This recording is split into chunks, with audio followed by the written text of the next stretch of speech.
Hide and Seek by Fiodor Sologub. Everything in Leleshka's nursery was bright, pretty, and cheerful. Leleshka's sweet voice charmed her mother. Leleshka was a delightful child. There was no other such child, there never had been, and there never would be. Leleshka's mother, Serafima Alexandrovna, was sure of that. Leleshka's eyes were dark and large, her cheeks were rosy, her lips were made for kisses and for laughter. But it was not these charms in Leleshka that gave her mother the keenest joy. Leleshka was her mother's only child. That was why every movement of Leleshka's bewitched her mother. It was great bliss to hold Leleshka on her knees and to fondle her, to feel the little girl in her arms, a thing as lively and as bright as a little bird. To tell the truth, Serafima Alexandrovna felt happy only in the nursery. She felt cold with her husband. Perhaps it was because he himself loved the cold. He loved to drink cold water and to breathe cold air. He was always fresh and cool, with a frigid smile, and wherever he passed, cold currents seemed to move in the air. The Nesletievs, Sergei Modestovich and Serafima Alexandrovna, had married without love or calculation because it was the accepted thing. He was a young man of 35, she a young woman of 25. Both were of the same circle and well brought up. He was expected to take a wife, and the time had come for her to take a husband. It even seemed to Serafima Alexandrovna that she was in love with her future husband, and this made her happy. He looked handsome and well-bred. His intelligent gray eyes always preserved a dignified expression, and he fulfilled his obligations of a fiancé with irreproachable gentleness. The bride was also good-looking. She was a tall, dark-eyed, dark-haired girl, somewhat timid, but very tactful. He was not after her dowry, though it pleased him to know that she had something. He had connections, and his wife came of good, influential people. This might, at the proper opportunity, prove useful. Always irreproachable and tactful, Nesletiev got on in his position not so fast that anyone should envy him, nor yet so slow that he should envy anyone else. Everything came in the proper measure and at the proper time. After their marriage, there was nothing in the manner of Sergei Modestovich to suggest anything wrong to his wife.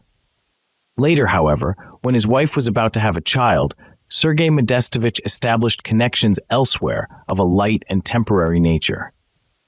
Serafima Alexandrovna found this out, and to her own astonishment, was not particularly hurt. She awaited her infant with a restless anticipation that swallowed every other feeling. A little girl was born. Serafima Alexandrovna gave herself up to her. At the beginning, she used to tell her husband, with rapture, of all the joyous details of Leleshka's existence. But she soon found that he listened to her without the slightest interest, and only from the habit of politeness. Serafima Alexandrovna drifted farther and farther away from him. She loved her little girl with the ungratified passion that other women, deceived in their husbands, show their chance young lovers. "Mamoshka, let's play priatki, hide and seek," cried Leleshka, pronouncing the R like the L so that the word sounded pliatki. This charming inability to speak always made Serafima Alexandrovna smile with tender rapture. Leleshka then ran away, stamping with her plump little legs over the carpets, and hid herself behind the curtains near her bed. "Tiu-tiu, Mamoshka," she cried out in her sweet, laughing voice, as she looked out with a single roguish eye. "Where is my baby girl?" The mother asked, as she looked for Leleshka and made believe that she did not see her. And Leleshka poured out her rippling laughter in her hiding place. Then she came out a little farther, and her mother, as though she had only just caught sight of her, seized her by her little shoulders and exclaimed joyously, "Here she is, my Leleshka!" Leleshka laughed long and merrily, her head close to her mother's knees, and all of her cuddled up between her mother's white hands. Her mother's eyes glowed with passionate emotion. "Now, Mamoshka, you hide," said Leleshka, as she ceased laughing. Her mother went to hide. Leleshka turned away as though not to see, but watched her Mamoshka stealthily all the time. Mama hid behind the cupboard and exclaimed, "Tiu-tiu, baby girl." Leleshka ran round the room and looked into all the corners, making believe, as her mother had done before, that she was seeking, though she really knew all the time where her Mamoshka was standing. "Where's my Mamoshka?" asked Lelechka. "She's not here, and she's not here," she kept on repeating as she ran from corner to corner. Her mother stood, with suppressed breathing, her head pressed against the wall, her hair somewhat disarranged. A smile of absolute bliss played on her red lips. The nurse, Fedosia, a good-natured and fine-looking, if somewhat stupid woman, smiled as she looked at her mistress with her characteristic expression, which seemed to say that it was not for her to object to gentlewomen's caprices. She thought to herself, "The mother is like a little child herself. Look how excited she is." Lelechka was getting nearer her mother's corner. Her mother was growing more absorbed every moment by her interest in the game. Her heart beat with short, quick strokes, and she pressed even closer to the wall, disarranging her hair still more. Lelechka suddenly glanced toward her mother's corner and screamed with joy. "I've found ooh," she cried out loudly and joyously, mispronouncing her words in a way that again made her mother happy. She pulled her mother by her hands to the middle of the room. They were merry and they laughed. And Lelechka again hid her head against her mother's knees and went on lisping and lisping without end, her sweet little words, so fascinating yet so awkward. Sergei Modestovich was coming at this moment toward the nursery. Through the half-closed doors he heard the laughter, the joyous outcries, the sound of romping. He entered the nursery, smiling his genial cold smile. He was irreproachably dressed, and he looked fresh and erect, and he spread round him an atmosphere of cleanliness, freshness, and coldness. He entered in the midst of the lively game, and he confused them all by his radiant coldness. Even Fedosia felt abashed, now for her mistress, now for herself. Serafima Alexandrovna at once became calm and apparently cold, and this mood communicated itself to the little girl, who ceased to laugh, but looked instead, silently and intently, at her father. Sergei Modestovich gave a swift glance round the room. He liked coming here, where everything was beautifully arranged. This was done by Serafima Alexandrovna, who wished to surround her little girl, from her very infancy, only with the loveliest things. Serafima Alexandrovna dressed herself tastefully. This too she did for Lelechka, with the same end in view.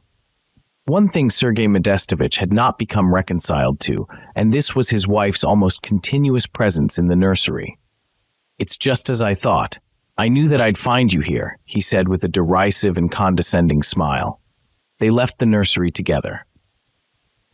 As he followed his wife through the door, Sergei Modestovich said rather indifferently, in an incidental way, laying no stress on his words, "Don't you think that it would be well for the little girl if she were sometimes without your company?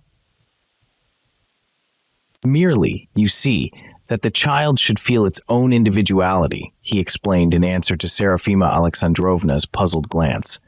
"She's still so little," said Serafima Alexandrovna. "In any case, this is but my humble opinion. I don't insist. It's your kingdom there." "I'll think it over," his wife answered, smiling, as he did, coldly but genially. Then they began to talk of something else. For the next day, Serafima Alexandrovna, absorbed in her joyous cares for Lelechka, had forgotten Fedosia's words of the day before. But when she returned to the nursery after having ordered the dinner and she heard Lelechka suddenly cry, "Tew-tew," from under the table, a feeling of fear suddenly took hold of her. Though she reproached herself at once for this unfounded, superstitious dread, nevertheless, she could not enter wholeheartedly into the spirit of Lelechka's favorite game, and she tried to divert Lelechka's attention to something else. Lelechka was a lovely and obedient child. She eagerly complied with her mother's new wishes. But as she had got into the habit of hiding from her mother in some corner and of crying out, "Tew-tew," so even that day she returned more than once to the game. Serafima Alexandrovna tried desperately to amuse Lelechka. This was not so easy because restless, threatening thoughts obtruded themselves constantly. Why does Lelechka keep on recalling the tew-tew? Why does she not get tired of the same thing, of eternally closing her eyes and of hiding her face? Perhaps, thought Serafima Alexandrovna, She is not as strongly drawn to the world as other children who are attracted by many things. If this is so, is it not a sign of organic weakness? Is it not a germ of the unconscious non-desire to live? Serafima Alexandrovna was tormented by presentiments. She felt ashamed of herself for ceasing to play hide-and-seek with Leleshka before Fedosia. But this game had become agonizing to her, all the more agonizing because she had a real desire to play it, and because something drew her very strongly to hide herself from Leleshka and to seek out the hiding child. Serafima Alexandrovna herself began the game once or twice, though she played it with a heavy heart. She suffered as though committing an evil deed with full consciousness. It was a sad day for Serafima Alexandrovna. Leleshka was asleep, and Serafima Alexandrovna was sitting in her own room, thinking with joy and tenderness of Leleshka. Leleshka was in her thoughts, first a sweet, tiny girl, then a sweet, big girl, then again a delightful little girl, and so until the end she remained Mama's little Leleshka. Serafima Alexandrovna did not even notice that Fedosia came up to her and paused before her. Fedosia had a worried, frightened look. Madam, she said quietly, in a trembling voice. Serafima Alexandrovna gave a start. Fedosia's face made her anxious. What is it, Fedosia? She asked with great concern. Is there anything wrong with Leleshka? No, madam, said Fedosia, as she gesticulated with her hands to reassure her mistress and to make her sit down. Leleshka is asleep. May God be with her. Only I'd like to say something. You see, Leleshka is always hiding herself. That's not good. Fedosia looked at her mistress with fixed eyes, which had grown round from fright. Why not good? Asked Serafima Alexandrovna, with vexation, succumbing involuntarily to vague fears. I can't tell you how bad it is, said Fedosia, and her face expressed the most decided confidence. Please speak in a sensible way, observed Serafima Alexandrovna dryly. I understand nothing of what you are saying. You see, madam, it's a kind of omen, explained Fedosia abruptly, in a shamefaced way. Nonsense, said Serafima Alexandrovna. She did not wish to hear any further as to the sort of omen it was and what it foreboded. But, somehow, a sense of fear and of sadness crept into her mood, and it was humiliating to feel that an absurd tale should disturb her beloved fancies and should agitate her so deeply. Of course I know that gentlefolk don't believe in omens, but it's a bad omen, madam, Fedosia went on in a doleful voice. The young lady will hide and hide. Suddenly she burst into tears, sobbing out loudly. She'll hide and hide and hide away, angelic little soul, in a damp grave, she continued, as she wiped her tears with her apron and blew her nose. Who told you all this? Asked Serafima Alexandrovna in an austere low voice. Agathia says so, madam, answered Fedosia. It's she that knows. Knows, exclaimed Serafima Alexandrovna in irritation, as though she wished to protect herself somehow from this sudden anxiety. What nonsense! Please don't come to me with any such notions in the future. Now you may go. Fedosia, dejected, her feelings hurt, left her mistress. What nonsense! As though Leleshka could die, thought Serafima Alexandrovna to herself, trying to conquer the feeling of coldness and fear which took possession of her at the thought of the possible death of Leleshka. Serafima Alexandrovna, upon reflection, attributed these women's beliefs in omens to ignorance. She saw clearly that there could be no possible connection between a child's quite ordinary diversion and the continuation of the child's life. She made a special effort that evening to occupy her mind with other matters, but her thoughts returned involuntarily to the fact that Leleshka loved to hide herself. When Leleshka was still quite small and had learned to distinguish between her mother and her nurse, she sometimes, sitting in her nurse's arms, made a sudden roguish grimace and hid her laughing face in the nurse's shoulder. Then she would look out with a sly glance. Of late, in those rare moments of the mistress's absence from the nursery, Fedosia had again taught Leleshka to hide, and when Leleshka's mother, on coming in, saw how lovely the child looked when she was hiding, she herself began to play hide-and-seek with her tiny daughter. Nurse Fedosia, sitting in the kitchen that evening, was telling the silent housemaid Daria and the talkative old cook Agathia about the young lady of the house, and how the child loved to play priatki with her mother. She hides her little face and cries, "Tiu-tiu." "And the mistress herself is like a little one," added Fedosia, smiling. Agathia listened and shook her head ominously, while her face became grave and reproachful. "That the mistress does it, well, that's one thing, but that the young lady does it, that's bad." "Why?" asked Fedosia with curiosity. This expression of curiosity gave her face the look of a wooden, roughly painted doll. "Yes, that's bad," repeated Agathia with conviction. "Terribly bad."